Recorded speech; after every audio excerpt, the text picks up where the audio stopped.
Sistem penerimaan peserta didik baru tahun 2025 di Kota Palembang. Pada 4 jalur yakni jalur afirmasi, domisili, prestasi dan mutasi telah dilaksanakan oleh Dinas Pendidikan Kota Palembang.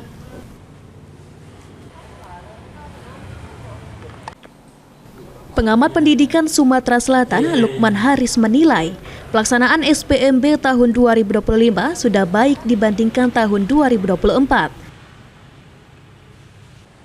Karena pada tahun lalu terdapat temuan-temuan dari Ombudsman terkait adanya titipan. Untuk saat ini belum ada temuan seperti yang terjadi pada tahun lalu.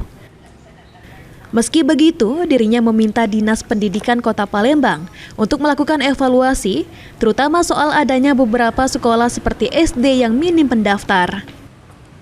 Saya kalau sampai sekarang lebih baik ya dari tahun yang lalu. Karena kalau tahun yang lalu itu ada temuan-temuan dari Ombudsman ya, tentang adanya kata ya semacam titipan lah ya.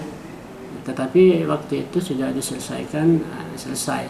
Nah sekarang saya lihat belum ada temuan-temuan itu yang menurut yang saya baca ya, dan baik dari media online maupun media cetak atau media yang lain itu belum ada temuan-temuan seperti itu.